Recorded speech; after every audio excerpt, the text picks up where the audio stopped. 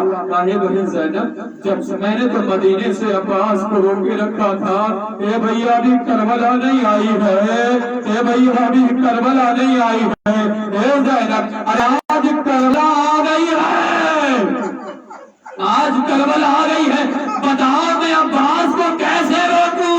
ارے اب تاریخ نے لکھا کہ ایک مرتبہ زینب نے عباس کو بلایا اور جیسے ہی عباس قریب آئے زینب کے سامنے ہے، گھٹنوں کو توڑا اور ٹیک کر زمین پر بیٹھ گئے۔ کہا شہزادی کیا حکم ہے؟ کہا شہزادی کیا حکم ہے؟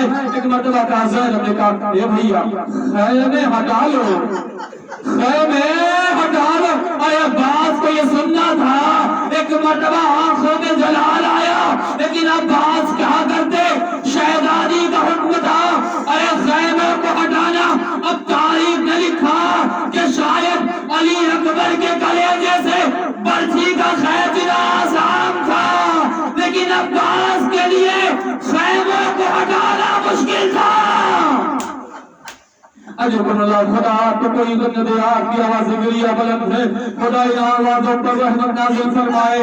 اور جب بھی سکینہ تاریخ لکھتی ہے کہ جب بھی شہزادی آتی ہے مجلس میں اور اپنے بابا سے ایک مرتبہ زاران کو روتے ہوئے دیکھ کر پوچھتی ہے اور اپنے پھوپھی اماں سے بھی پوچھتی ہے اے پھوپھی اماں ارے یہ کون لوگ ہیں جو ہم پر آنسو بہا رہے ہیں، جو میرے بابا کو رو رہے ہیں؟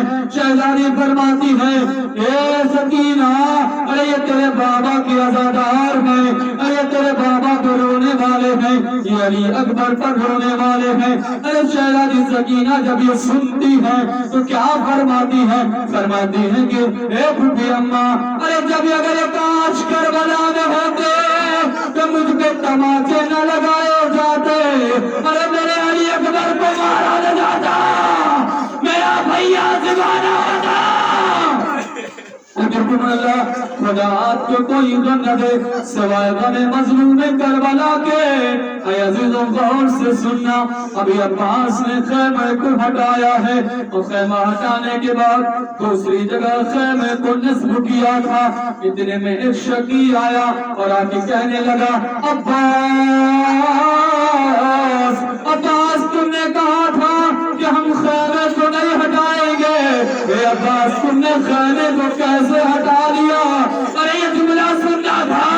ایک مرتبہ عباس نے اپنے آقا کی طرف دیکھا اور دیکھ کر فرمایا اے آقا اگر آپ کا حکم نہ ہوتا عباس کربلا کا نقشہ بدل دیتا۔ ایک مرتبہ عباس نے تلوار کو توڑا یہ کہہ کر اے بابا مجھے آپ کی وصیت یاد ہے، عباس کبھی حسین کے خلاف نہ جانا۔ عباس نے یہ کہہ کر حسین کی وصیت کو پورا کیا، کربلا محفوظ کیا۔ اِنَّا لِلَّهِ وَإِنَّا إِلَيْهِ رَاجِعُونَ۔ ذنب قضاء تسلیم بِأَمْرِهِ۔ پروردگار کے واسطہ ہے محمد والے محمد کا ہمارے اس مختصر سے اعمال قبول فرما۔ تجھے واسطہ ہے پروردگار عالم جتنے بھی مومنین اس پر شہدا پر موجود ہیں ان سب کی نیک حاجتوں کو قبول فرما۔ ہم تجھے واسطہ محمد والے محمد کے جہاں جہاں سے بھی مومنین تشریف فرما ہیں آئے ہیں دور دراز سے ان سب کی دلی حاجتوں کو قبول فرما۔ پروردگار اس مجلس کو قبول فرما، ان آنسوؤں کو رومال فاطمہ زہرا میں جگائے نازلہ فرما۔ پروردگار تجھے واسطہ ہے محمد وآل محمد کا تمام شان حیدر کردار کی، ان کی جان، ان کی مال، ان کی عزت کی، ان کی آبرو کی حفاظت فرما۔ پروردگار ہمارے مراد کرام کا سایہ ہمارے سروں پہ دائم و قائم فرما۔ پروردگار تجھے واسطہ ہے محمد وآل محمد کا ہم سب کو ولایت علی سے، ولایت علی سے عشق میں سرسار فرما۔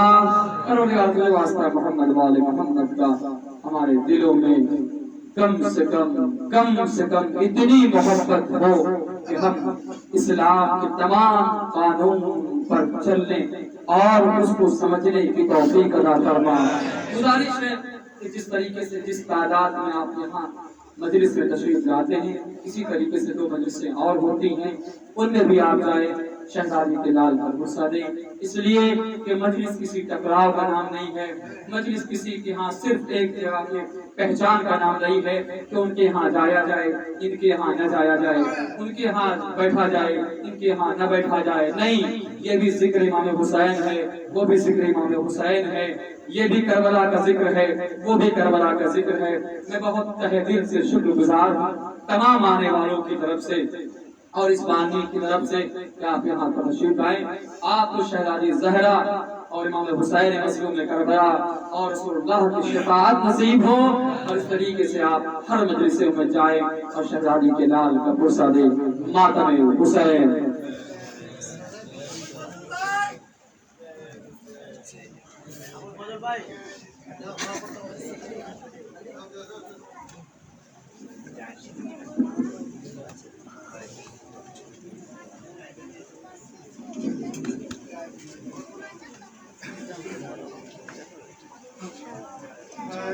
حسین مولا حسین، ہائے حسین مولا حسین، ہائے حسین مولا حسین، ہائے حسین مولا حسین۔ حشر و محرم عالم اٹھاؤ، شوکر ماتو گوری حشر و محرم عالم اٹھاؤ، شوکر ماتم گوری بواتی، آزا خانات عالم شجاؤ، شوکر ماتم گوری بواتی، حشر و محرم عالم اٹھاؤ، شوکر ماتم گوری بواتی، মাফাতে মার লাল কারবালাতে আলম নিয়ে পৌঁছে গেছে, মাফাতে মার লাল কারবালাতে আলম নিয়ে পৌঁছে গেছে, আজাদারো আজাদারিতে চলো, শোকের মাতম করিব আজি, حشر و محرم عالم اٹھاؤ، شوکر ماتم করিব আজি। নানা নবীর দিনকে বাঁচাতে আসলো হুসাইন কারবালাতে, নানা নবীর দিন বাঁচাতে আসলো হুসাইন কারবালাতে, মাতমের জন্যে হাত উঠাও, শোকের মাতম গরিব আজি, হাশর মুহররম উঠাও, শোকের মাতম গরিব আজি। আল্লাহর কাছে সবচেয়ে প্রিয় ইমাম হুসাইন তার পরিবার, আল্লাহর কাছে সবচেয়ে প্রিয় ইমাম হুসাইন তার পরিবার, ফাতিমাকে সান্ত্বনা দেব, শোকের মাতম গরিব আজি, হাশর মুহররম আলম উঠাও, শোকের মাতম গরিব আজি। ইয়াজিদ পাপী সীমারের হাতে জবা হলো হুসেন কারবালাতে, ইয়াজিদ পাপী সীমারের হাতে জবা হলো হুসেন কারবালাতে, হাত উঠিয়ে লানাত পাঠাও, শোকের মাতম গরিব আজি, হাশর মুহররম আলম উঠাও, মাতম করিব আজি। চুম্বন দিত না না যে গলে, চুরি চলে না তো সে গলে। চুম্বন দিত না না যে গলে, চুরি চলে না তো সে গলে। লব্বৈক হুসেন বলে আওয়াজ উঠাও, শোকের মাতম করিব আজি। আসলো মুহররম আলো মুঠাও, শোকের মাতম করিব আজি। অনেক আশাই ইমাম হুসেনের রওজাতে যে পড়ব নওহাম। অনেক আশাই ইমাম হুসেনের রওজাতে যে পড়ব নওহাম। মওলা আমাকে জিয়ারত করাও,